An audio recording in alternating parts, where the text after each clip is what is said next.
Queridos, vamos pegar nossas Bíblias e também o nosso livro, o livro Nascidamente. Vamos abrir o livro Nascidamente na página de número 104. Amados, hoje, pelo menos é a minha intenção, é fazer um volume maior de leitura, porque nós estamos na página 104, aí tem a 105, a 106 e a 107, que encerra o capítulo 8 do nosso livro. Encerra o capítulo 7, muito bem. E assim, como eu já falei bastante neste capítulo, e muito do que eu já disse estão aqui nas páginas que nós vamos ler hoje, a intenção, deixe claro, a intenção é ler mais e explanar menos. Mas se nós não cumprirmos com a intenção, porque nós somos exatamente como está em João capítulo 3, versículo 8, né? O vento sopra onde quer,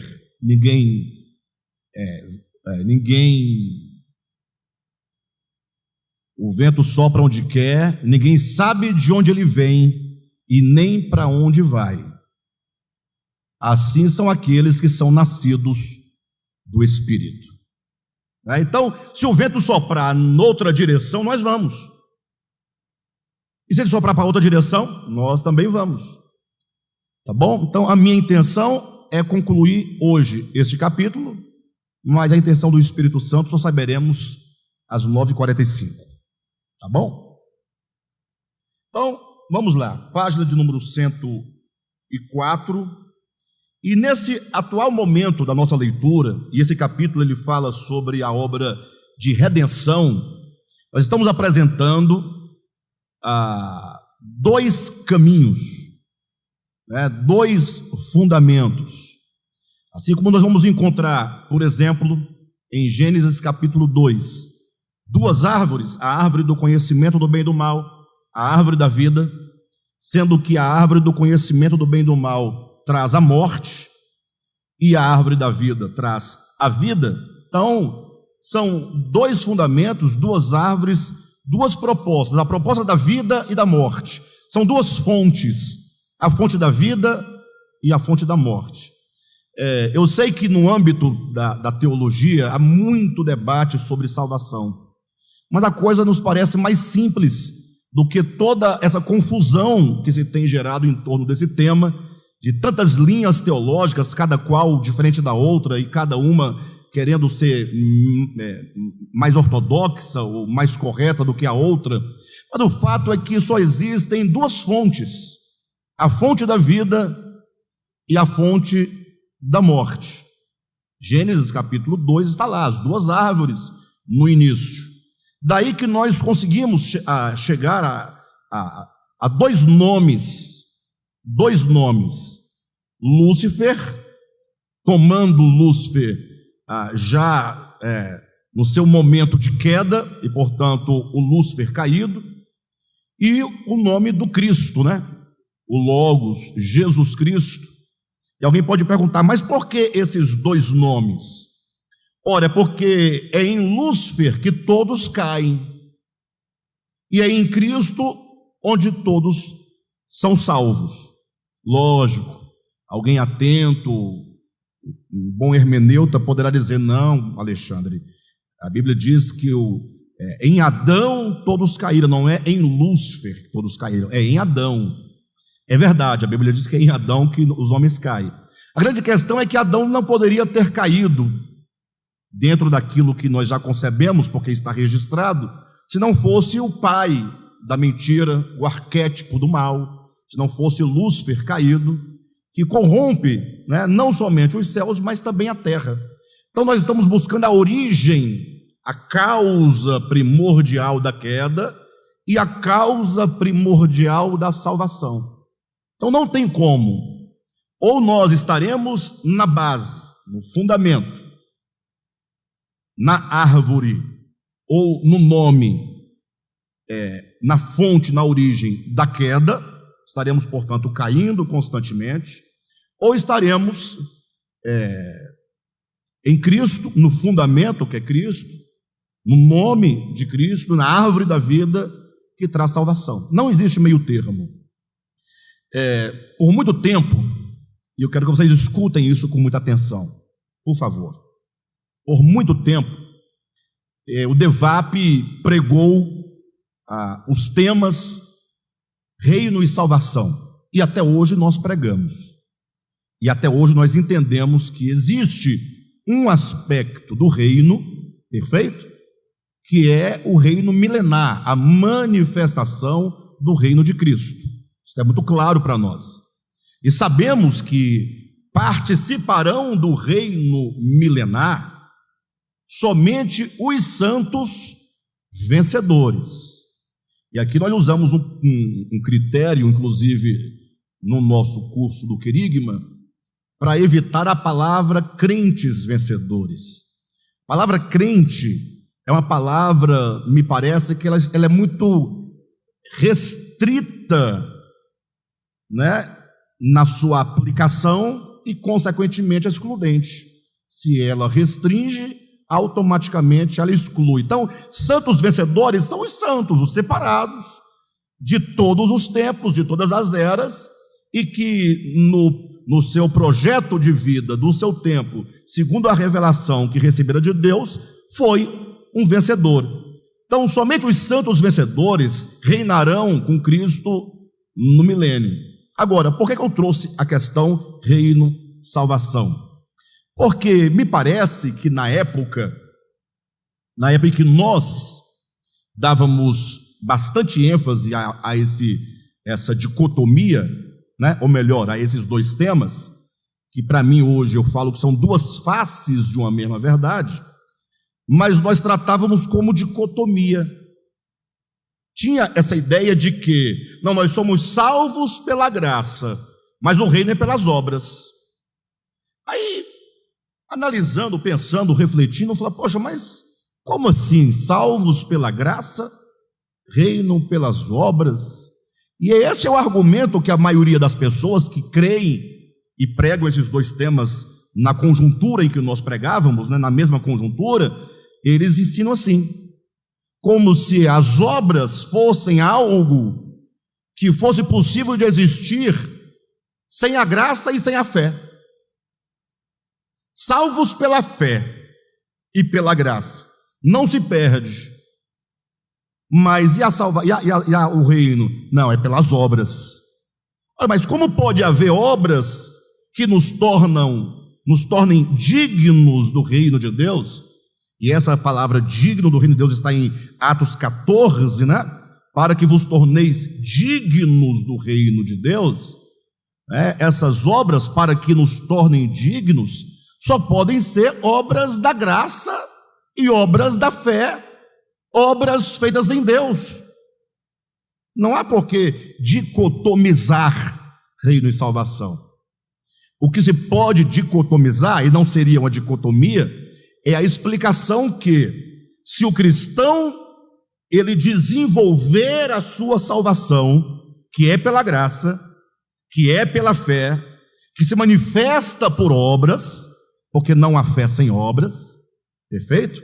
Não é fé mais obras, não. As obras não são condição, as obras são resultado, são fruto da fé. Então, aqueles que hão de reinar com Cristo na manifestação do seu reino são aqueles que desenvolveram a sua salvação por meio da graça, por meio da fé, e logo deram os frutos da graça, da fé e do amor, reinarão. Mas há santos, e esses têm sim uma restrição, eles estão dentro de uma restrição categorial, porque só podem aqui falar de eleitos e predestinados. Um eleito e um predestinado, ele tem a garantia da consumação da obra, de salvação nele. Logo, pode ser o caso de que esse cristão não desenvolva a sua salvação em tempo hábil. Não que o tempo fosse curto, mas devido à sua própria negligência, Quando o crente negligencia a graça de Deus, os dons de Deus, a misericórdia de Deus, as mãos estendidas de Deus a nosso favor, e ele passa a viver uma vida de si para si mesmo, tornando-se um servo infiel, tendo ele conhecimento da vontade de Deus, ele não terá as condições de salvação necessárias para que ele esteja no reino. Logo, ele ficará fora do reino. E o ficar fora do reino, portanto, por um lado, para quem ficou fora é uma disciplina, porque ele perde o galardão, mas, por outro lado, será um tempo de muita graça. Nós vamos falar isso domingo, nosso próximo culto, em que eu vou ministrar, continuando a ideia da mesa da comunhão, quando é dito que o Senhor Deus disciplina a todo filho que ama, para que ele não seja condenado com o mundo. Então a própria disciplina é muita graça de Deus. É um tempo, um período, uma dispensação em que a pessoa perde o reino, mas que ficará dentro de um processo de crescimento, para que então, após esse período, ele seja reunido aos demais na Nova Jerusalém, novo céu e nova terra. Então, o que eu tentei falar para os irmãos aqui é só para não criar a dicotomia reino-salvação. Não tem como você dizer que alguém é salvo, mas não reina. Não. Se é salvo, por que não reina? É salvo. A não ser que a salvação nele não se tenha completado. Porque salvação não é bilhete, não é ingresso. Salvação é um acontecimento que precisa se consumar no homem integralmente. E no homem integral, a salvação deve acontecer integralmente no homem integral, espírito, alma e corpo. Salvação integral é justificação, é santificação, é transformação, é conformação. É a salvação integral, toda ela. No homem integral é espírito, alma e corpo. Então não há porque eu digo isso, porque eu ouvi muito no passado pessoas que diziam assim: não, tá bom, se eu não reinar, pelo menos estou salvo. A pessoa se ancorava na ideia: não, se eu tenho a salvação garantida, ainda que eu me dê mal por 1000 anos, mas depois eu escapo. Meio estranho, né? É meio diferente a coisa. Então eu prefiro dizer que reino é o governo de Deus em nós. Então eu vivo o reino hoje, com esse governo se operando em mim, perfeito? E se eu hoje aprender a obediência e a submissão desse governo em mim, a ponto de esse governo de Cristo hoje me governar por meio da vida divina plenamente, eu terei aprendido também agora, no reino milenar, a governar sobre nações. Só governará sobre nações quem tiver aprendido a ser governado. Ninguém pode governar se não sabe ser governado. Ninguém pode conduzir outro à obediência se não aprendeu a obediência. Então, cristãos que ficarem fora da manifestação do reino, quer dizer que a salvação não se efetuou plenamente nele, ou não se efetuou completamente em todo ele. Perfeito? Bem, mas voltando ao ponto, só existem, portanto, essas duas fontes, não tem o meio termo. Foi daí que eu trouxe a ideia do reino, que o reino entraria como um meio termo, né? Não sou perdido, sou salvo, mas como eu não estou nem aqui nem lá, eu estou no reino, então estou lá, mas não estou no reino. É uma maneira de justificar a nossa própria negligência, né?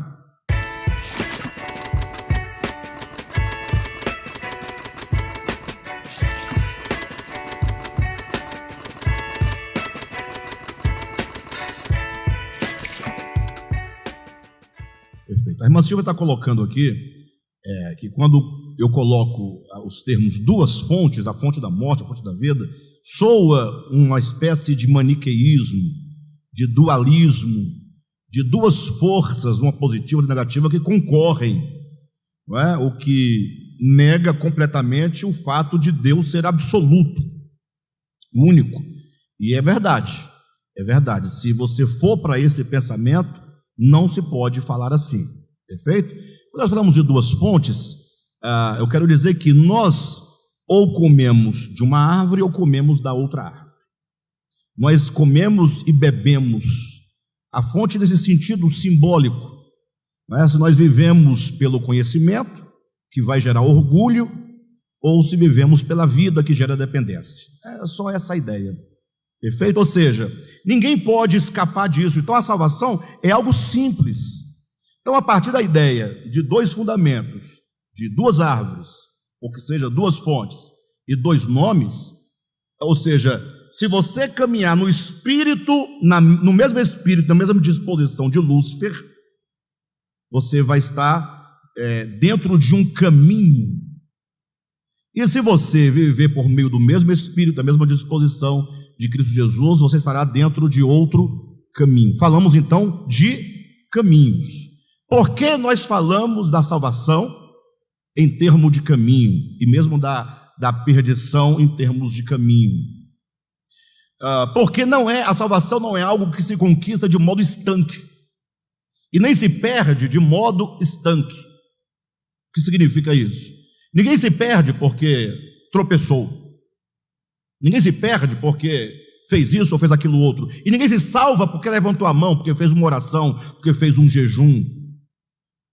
Por exemplo, se entende no cristianismo de hoje, eu estou sorrindo porque eu não li nem a primeira frase ainda, é comum no meio cristão evangélico que uma pessoa que serviu a Satanás, serviu às trevas, serviu a si mesma, durante toda a sua vida, servindo a si mesma, as trevas, a maldade, a perversidade, e no dia da sua morte, no seu leito, se ele aceitar Jesus, ele está salvo. Isso é uma ideia de uma salvação estanque, uma salvação como que um passe de mágica, como se o problema da salvação não fosse orgânico, não fosse uma questão de constituição de consciência. Então, para que alguém chegue, se é que chegará, a morte eterna, ela terá de ter percorrido um longo caminho, que no livro de Hebreus, no capítulo 6, vai dizer que é um caminho tal, ele chegou a uma distância tal nesse caminho de queda, que é impossível renová-lo, trazê-lo ao arrependimento. É impossível conduzi-lo ao arrependimento. Não é impossível que Deus perdoe, não. É impossível que ele seja trazido ao arrependimento, porque ele chegou num nível de distanciamento tão grande, ao passo que aqueles que forem salvos, semelhantemente, terão de ter percorrido o caminho da salvação. Por isso Jesus vai dizer que o caminho é estreito e a porta é estreita. E o caminho que conduz à perdição também é um caminho largo. E a porta da perdição também é uma porta larga. Então a ideia de caminho talvez seja a ideia melhor, a melhor metáfora para nós entendermos essa questão da redenção. Jesus também disse: eu sou o caminho. Então, esse caminho é um caminho de entrega a duas disposições diferentes. Tratando-se de Lúcifer, é aquele que, não sendo, decidiu ascender, decidiu subir. Eu subirei mais acima das estrelas dos céus. Não é assim? Eu subirei. Não é um caminho aqui? Vocês percebem que existe aqui um caminho, que ele sai de uma condição, de um ponto, e ele vai até atingir o ápice da sua queda. Ele diz: eu exaltarei o meu trono. Agora, olhem para Cristo. Também não é dito que sendo Deus, ele se esvaziou e ele foi descendo, assumindo a forma de servo, fez-se homem, até chegar às regiões mais baixas da terra? Então, existe um caminho de esvaziamento e existe um caminho de exaltação. A exaltação do não ser com o desejo de ser. E existe um caminho daquele que é o próprio Cristo, que vai o quê? Se esvaziando. Então, em Cristo você tem o caminho da redenção. Não há redenção sem esse caminho da kenosis. Vão dizer, Alexandre, mas a salvação é pela graça. A salvação é pela fé. Mas quando alguém diz isso, o que ela quer de fato dizer? Será que se entende a salvação é pela graça? Sim, olha, é pela graça, como que é de graça, é só ir, você está salvo e ponto. Se for só essa ideia, perde-se toda a noção de organicidade. Ou seja, o meu problema não era eu, era o lugar para onde eu estava indo, que agora não vou mais. O senhor fala, não, mas é pela fé, Alexandre. Sim, mas de que natureza é essa fé que você crer em Jesus para ter garantido a vida eterna? Não pode ser uma crença, não pode ser uma crendice, não pode ser um credo. Tem que ser a fé genuína do Espírito que gera fidelidade. Por isso nós temos na Bíblia o livro de Tiago. O livro de Tiago é o livro que sem ele nós ficaríamos com profunda dificuldade de entender o que Paulo quer dizer por justificação pela fé. Porque Tiago, ele pega a mesma fé de Paulo, sem alterar nada, e explica-nos a fé, de fato, é o que nos justifica. Isso é um fato. Mas é uma fé orgânica. É a fé viva. Ele vai confrontar essa fé viva, orgânica, com a fé morta. O que é a fé morta? É a crença. É acreditar em algo, como você acredita ou não, em mula sem cabeça. Perfeito? Bem, mas é isso que essas páginas finais vão falar na sua conclusão aqui. Então, página de número 104, e vamos seguindo. Página de número 104. Assim como Lúcifer pavimentou um caminho de ascensão do próprio eu, o orgulho, de cujo pico despencou para o mais profundo abismo de morte, o Tártaro, assim também Cristo construiu um caminho de redenção por meio de renúncia, abnegação e esvaziamento de si mesmo. Simples, né? Fácil de entender, né? Sendo Deus,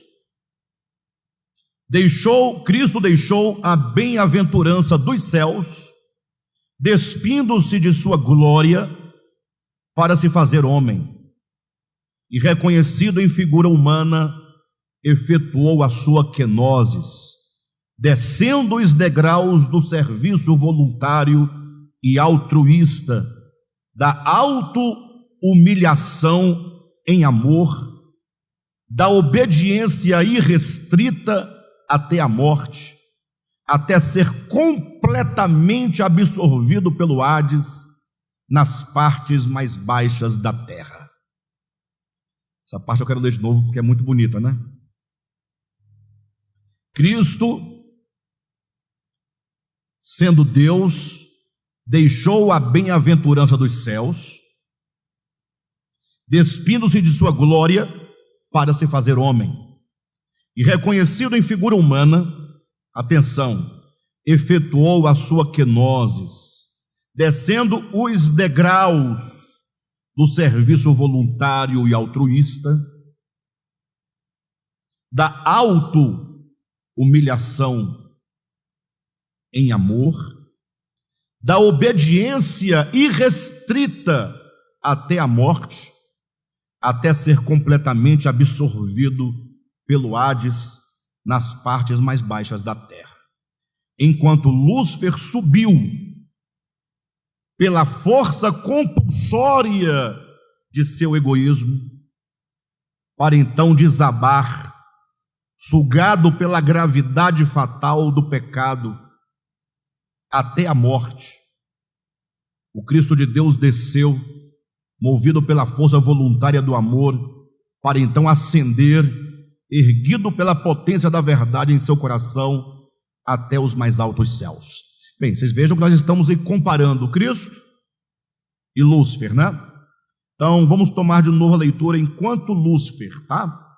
Então, enquanto, por um lado, Lúcifer subiu pela força compulsória de seu egoísmo, para então desabar, sugado pela gravidade fatal do pecado até a morte, o Cristo de Deus, ao contrário, desceu movido pela força voluntária do amor. Volta um pouquinho na leitura. Lúcifer subiu pela força compulsória de seu egoísmo. Continuando, o Cristo de Deus desceu, movido pela força voluntária do amor. Então nós temos em Lúcifer a força compulsória de seu ego, do seu egoísmo. Por que força compulsória? Porque o egoísmo não te dá a possibilidade de decidir. Ele te obriga, é uma força que, né? Então, enquanto Lúcifer subiu pela força compulsória de seu egoísmo, para então desabar, olha o contrário, ele desaba, ele subiu para desabar, sendo o quê? Sugado pela gravidade fatal do pecado. Ou seja, você pode até se orgulhar, mas o próprio pecado, ele te atrai de volta, né? A morte, né? Sugado pela gravidade fatal do pecado até a morte. O contrário, diz que o Cristo de Deus desceu. Só que ele não desceu por obrigação, ele não desceu por coerção, não desceu por ameaça, ele não desceu por alguém oferecer algo para ele em troca. Ele desceu movido pela força voluntária do amor. Em João capítulo 10, Jesus fala claramente: eu dou a minha vida pelas ovelhas. Ele é que entrega a sua vida. Eu dou a minha vida para depois reassumi-la. Então é muito claro, né? O Cristo de Deus desceu, movido pela força voluntária do amor, para então ascender. Ele desceu para ascender, erguido pela potência da verdade em seu coração até os mais altos céus. 2 pontos. Eis os caminhos da morte e da vida, da tragédia de se afastar de Deus e da redenção que nos reconcilia com o Criador. Quando Cristo afirmou acerca de si mesmo: eu sou o caminho, referiu-se a toda a sua trajetória. Então coloca aí, porque isso aqui é comentário bíblico. Se um dia tivermos nós uma Bíblia, a qual poderá ser por nós comentada, no comentário de João 14,6 terá isso aqui, ou algo semelhante. Quando Cristo afirmou acerca de si mesmo: eu sou o caminho, referiu-se a toda a sua trajetória, desde a sua encarnação até a sua ascensão, enquanto o novo e vivo caminho que conduz o homem de volta ao Pai. Não há um caminho, atenção, isso é muito importante, não há um caminho a ser meramente acreditado e defendido, mas o caminho a ser percorrido. E aqui é o ponto importante que vocês entendam definitivamente. Infelizmente, nos ensinaram por muito tempo, e ainda há muitos que assim ensinam, que o caminho tem que ser acreditado. Eu acredito que o caminho é esse, está tudo certo, e não te ensinaram que o caminho, e esse caminho é o caminho que nos leva de volta a Deus. Se você ler João 14, está claro lá. Eu sou o caminho, eu sou a verdade e a vida. Mas essa foi a resposta que Jesus deu à questão, salvo engano, Tomero, foi Filipe, levantou. Quando ele disse: Senhor, nós não sabemos para onde tu vais, como saber o caminho? Então, Jesus falou assim: eu vou preparar para vocês um lugar, eu estou indo fazer isso. O discípulo disse: mas nós não sabemos que lugar é esse. Jesus falou: ora, mas eu sou o caminho que vai levar a esse lugar. Ele diz: e ninguém vem ao Pai a não ser por mim. Então, onde é que essa pessoa vai? Ao Pai, por meio do caminho. Então, quando diz que Jesus é o caminho, e aqui é o ponto que para mim, eu não sei o que nós vamos fazer da nossa vida, eu não sei qual é a linguagem que a gente vai usar. Temos que orar muito para Deus ter misericórdia de nós e também das pessoas que nos ouvem. Porque os crentes usam esse texto de João 14 para dizer assim: olha, só existe um caminho que leva o homem a Deus, é Jesus. Abra sua Bíblia, João 14, para a pessoa ler. De fato. Sim, mas o que essa interpretação, grosso modo, implica? Ele vai perguntar: Zi, qual é a sua religião? Vai dizer: a religião X. Não é cristianismo, logo vocês não têm Jesus, não têm um caminho. Então, acabou. Eles estão confundindo o caminho, que é o Cristo de Deus, com uma religião. E de fato, eles estariam certos, se o caminho, que é único, não há outro caminho, tá? Não há outro caminho. Entendam isso. Cristo é o único caminho.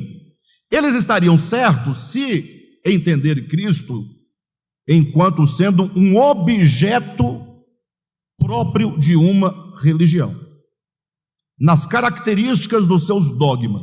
Bem, se for assim, está certo, porque as demais religiões, elas não trazem a Cristo com esses dogmas do cristianismo, eles são diferentes. Alguém pergunta: ora, mas é possível, aqui é o drama da questão, alguém não ter o Cristo enquanto objeto dogmático e ser salvo? Eu diria assim: tá, então o cristianismo é a garantia. Logo, né? Mas é a garantia. Tudo bem. Então a pergunta que se faz, e aí as pessoas que assim entendem deveriam responder com sobriedade, todos aqueles, portanto, que morreram sem alcançar o objeto dogmático do Cristo histórico, não podem ter salvação. Não pode ter. Eles não têm o objeto dogmático. Quem está entendendo? As crianças que hoje nascem, não adianta fazer malabarismos dizendo que elas são salvas, se elas não têm o objeto dogmático do Cristo histórico, porque não cresceram o suficiente para ouvir o Evangelho, morreram antes. Mas Jesus falou que delas é o reino dos céus. Então se afirma categoricamente que existem dois meios de voltar ao Pai. Um é a inocência de uma criança que vocês dizem terem nascido pecadora e sob condenação do pecado. E Cristo. Não, é só Cristo. Ou Cristo é o único caminho, ou então você quebra essa lógica e procura entender o que quer dizer que Cristo é o único caminho. Os loucos não poderiam ser salvos, porque não tem como eles abraçar o objeto dogmático do Cristo histórico. Civilizações inteiras que foram dizimadas, da terra, que desapareceram, não podem ter salvação. Ou seja, só o cristianismo que vai ser salvo, e eles próprios não acreditam que todo mundo deles também estão salvos. Está difícil. Alguém fala: tá, mas e qual é a saída? É você entender que o Cristo Jesus não é um objeto dogmático que te garante alguma coisa. O Cristo Jesus é a vida que se encarna. E essa vida encarnada, ela vive como se deve viver alguém que está reconciliado com Deus. Essa vida é a vida que se encarna, ela é a vida na existência, é uma vida que agora tem experiências humanas, e ela pode manifestar na carne aquilo que Deus é. Eu vou dar apenas um exemplo muito rápido aqui, vocês entenderão. Vou dar um exemplo e vou citar um texto para balancear. Basta vocês lerem Mateus capítulo 25, versículo 31 ao 46, alguma coisa nesse sentido. Por que esse texto é importante? Ora, porque lá é dito pela boca do próprio Jesus. Então não passa por Paulo, não passa por Pedro, não passa por Tiago, não é Calvino, não é Armínio, não é Assembleia de Deus, não é Devap, não é Igreja Católica, é bobagem. É Jesus dizendo que entrarão para o reino do Pai. As ovelhas do Pai, benditos do meu Pai. Quem são esses benditos? São as ovelhas. Sim ou não? São as ovelhas. E se são benditos do Pai, são ovelhas de quem? São ovelhas do Pai. Por que insistir que essas ovelhas são ovelhas do Pai? Porque tem as ovelhas de Jesus. Eu disse, estas são as minhas ovelhas, os Pai me deu, é dele. Eleitos e predestinados. Mas o Pai tem as suas ovelhas. E tendo o Pai as suas ovelhas, ele diz, as ovelhas minhas entrarão para o reino que está preparado. Aí a pergunta é, por que essas ovelhas não passam, ou não são as ovelhas de Jesus, mas as ovelhas do Pai? Muito simples, porque elas, na praxis da sua existência, não souberam quem era Jesus. Porque elas alimentaram Jesus, mas não o conheciam. Vestiram Jesus, mas não o conheciam. Fizeram tudo por Jesus, mas não o conheciam. Ora, e como é que são benditas? E por que possuem o reino? Porque, como diz o texto, eles recebem a vida eterna. Ora, porque eles foram salvos por outro caminho que não fosse Jesus? Não. Foram salvos pelo mesmo Cristo, que não é um objeto dogmático de nenhuma religião, mas é a vida, é o Espírito de Cristo que se traduz na fraternidade, em verdadeira humanidade, no amor, na graça, no perdão. É o Espírito de Cristo. Logo, percebe-se, grosso modo, olhando de modo geral, os cristãos têm o objeto dogmático, tem Jesus como objeto dogmático de fé, mas falta-lhes o Espírito de Cristo.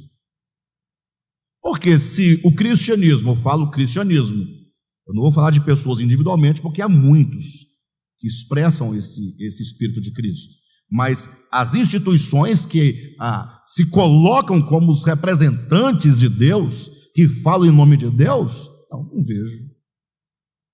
Não vejo nenhuma, absolutamente, que reclame para si tal prerrogativa que você possa ver o Espírito de Cristo, porque elas expulsam pessoas, acusam pessoas, roubam as pessoas, elas matam as pessoas, destroem as pessoas, são más, são perversas, são mesquinhas.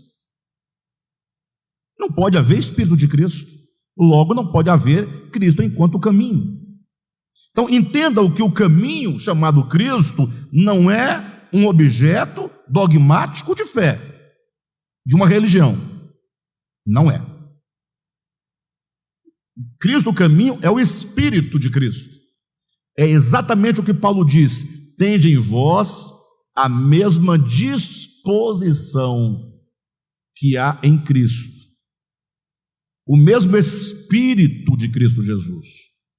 Por isso que nós temos que morrer e nascer de novo, porque pelo primeiro nascimento nascemos Adão, pelo novo nascimento nascemos Cristo.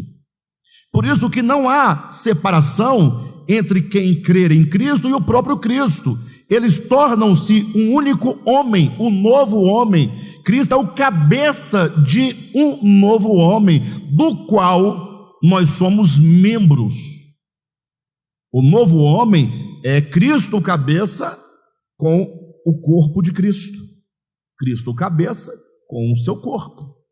Por isso nós somos membros deste único corpo. Se Cristo é o cabeça e aqui o corpo é o corpo de Cristo, logo nós não temos uma distinção no sentido da natureza entre os cristãos e Cristo.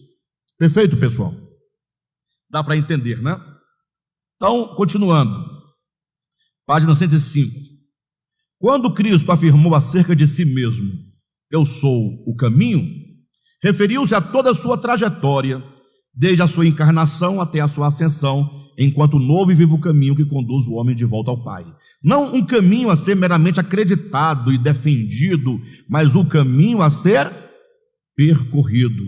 O homem que tem fé no Evangelho é aquele que assume para si o Cristo caminho, caminho estreito de renúncia e morte que conduz à vida eterna. E quem quiser as fundamentações bíblicas estão aí, é só você buscar na nota de rodapé. Por isso, havendo o Senhor ordenado aos apóstolos que saíssem a pregar o Evangelho, instruiu-lhes que iniciassem os que crescem na verdade, batizando-os em seu nome. E aqui há um detalhe. Quando fala batizando-os no seu nome, qual é a discussão que você tem? A discussão é, qual é o nome dele? Yeshua? Yeshua Hamashia. Qual é o nome dele? É em nome do Pai e do Filho e do Espírito Santo? Ou é no nome de Jesus Cristo? Eles estão atrás das letras e dos fonemas, como se nome fosse uma designação. Bem, pelo menos dentro da cultura hebraica, né, da cultura semítica, o nome, ele implica a própria pessoa. O nome implica a própria coisa. Isso é uma discussão filosófica muito antiga, né? Inclusive há um movimento filosófico chamado os nominalistas, né? Que eles entendem que não existe relação da coisa com o nome. Ou seja, o nome não implica essência. Vocês querem entender como isso toca a todos nós, sem mesmo a gente nem saber que isso existe? Quando alguém diz assim, olha, um cavalo é o quê? Não, um cavalo, ele pode ser qualquer coisa que ele quiser ser. Não, ele é um cavalo. Não, cavalo é só o nome, não tem relação com a essência. Se ele quiser amanhã virar um jacaré, ele pode ser um jacaré. Porque os nominalistas vão assumir o nome que não corresponde com a essência. Na verdade, eles vão assumir o nome em detrimento à essência. Eles vão negar que exista essência. Não existe essência. Tudo é neutro, tudo vai depender de como se quiser ser. Vocês entendem a questão? Isso aí é um movimento lá do século 17, 18, os nominalistas. Guilherme de Ockham, depois pesquisem, vocês verem como que a coisa é complicada. Mas na cultura semítica, hebraica, o nome está intimamente relacionado à coisa. O nome e a coisa é uma coisa só. Vocês vão ver, por exemplo, por que o nome de Jacó foi mudado? Está lá no texto. Porque mudou-se a pessoa. Quando muda a pessoa, tem que mudar o nome. Por quê? Porque o nome, dentro da cultura semítica, é o ser, é a coisa. Por isso que eles não davam qualquer nome às coisas.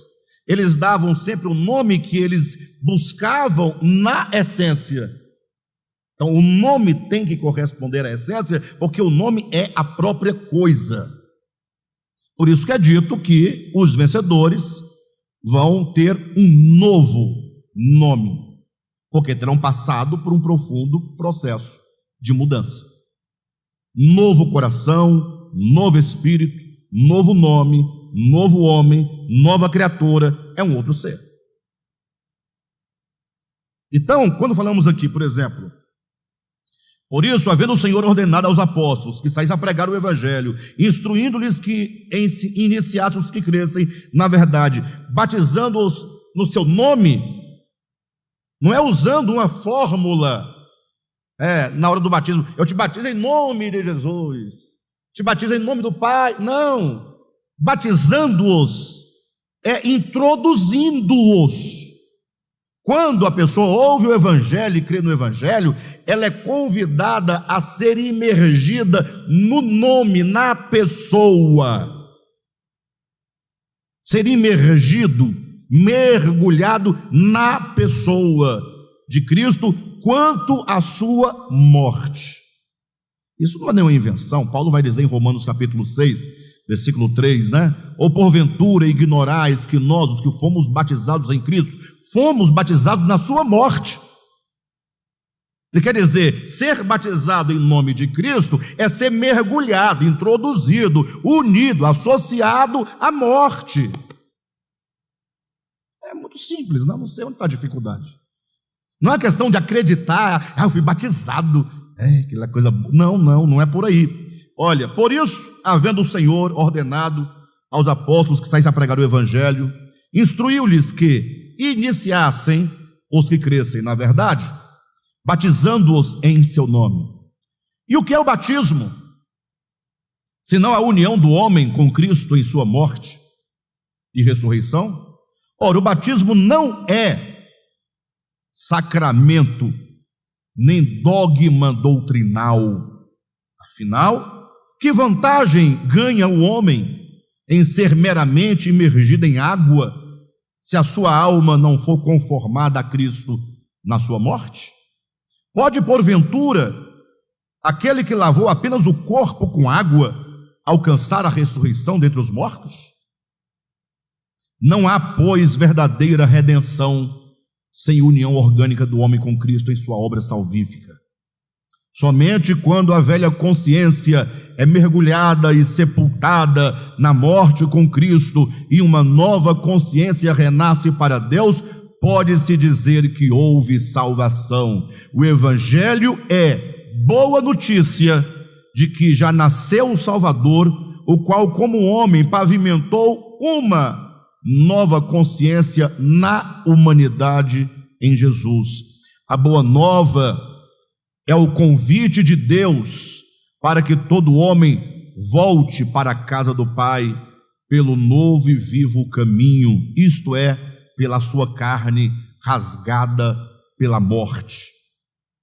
Trilhar esse caminho é seguir os seus passos, pisando sobre as suas pegadas, negando-se a si mesmo e tomando a própria cruz. Por esse caminho, o Senhor está conduzindo muitos filhos à glória, na qualidade de autor da salvação deles, como se diz no texto em grego. Cristo é o líder, aquele que vai à frente, fornecendo o modelo a ser seguido.